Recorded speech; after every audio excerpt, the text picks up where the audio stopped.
Handicapper Steve here, handicapping the racing from Aqueduct Racetrack here on Sunday. It is the 30th of October 2022. Gonna look to feature fourth race from Belmont, the Big A, but before I get on to that, remember to please follow me on Twitter at Horse Racing Kid 5 for more selections for race courses around the world, and I mean around the world.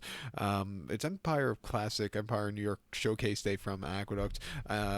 Usually I would look at all the stakes races, but this weekend has been so crazy for me, so I only have time to look at this race. Looked at some of the turf races. If you follow me on Twitter, hopefully I'll have some time to give you my thoughts there. But we're going to look at the feature fourth race, which is the Empire Classic. It's going for a $250,000 purse race for 3-year-olds and upward state breds. Field 7 horses taking a stroll around the Aqueduct main track, which is 1,800 meters in circumference, or the distance of ground of a mile and 1/8 on the Aqueduct main track, 1,800 meters and 1 mile 1/8. And I show the diagram, just gives me a second to look down my notes, just bear with me. 1,800 meters, a mile 1/8. My top selection, I'm going to go take the number 2 horse Baris. I'm going to go 2731 in the superfecta. 2731 super, top selection 2 horse Baris. This 3-year-old colt by Laban. Mike Maker trains. Manny Franco gets the mount. The horse's most recent outing came 26th of August at Saratoga on the slop, mile 1/8 in the Albany, and the horse finished second by 3 lengths that day. And he basically just stalked all the way around the race course. Couldn't get the good turn of foot. The winner just had the jump on him, but it wasn't the day to win. Coming back to Aqueduct, where this horse ran very well this past winter in the New York Stakes races, prep race for the Derby, I'm going to give it another shot to win here today. 2 back in the New York Derby at Finger Lakes. Good seal main track, mile 16th on the 18th of July. The horse won by 4 lengths, and he only had 3 other rivals that day, but he stalked, he got the lead, and quickened up nicely. An all-around good race for him there.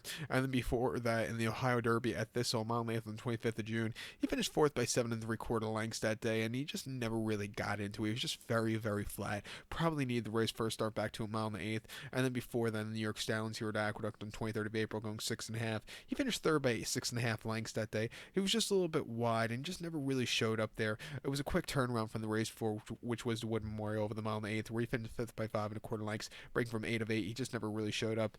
But before that, he was pretty perfect. Broke his maiden in May of 2021 at Belmont very nicely. Came back to win the Rego Park earlier this year on the 9th of January, and went on to win the Gander in mid-February very nicely here at Aqueduct over the 1-turn mile for state breds.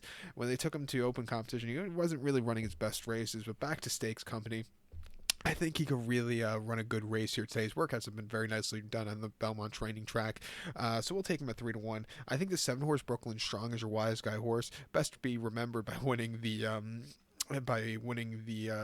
Remsen here in 2020 by neck closing up from nowhere that day, 7.5 to 1. Then got very overbet after that in the Wood Memorial and in the Derby. I thought, he hasn't his everything after the Remsen, his real campaign wasn't that good. Started off 2022 horribly, but his form's been getting better as recently since dropping down to a claiming price. Coming here today, I'll give him a shot back to Aqueduct. I think he can get a good closing kick here on the racetrack at 6-1. But to recap my selection for the fourth from Belmont, the Big A, it is the Empire Classic. Let's take the 2-horse Baris. Give kudos to the 7-horse Brooklyn Strong. 2731 Super. 27 in your multi-race. So good luck to all. Please follow me on Twitter at Horse Racing Kid 5. Good luck, everybody.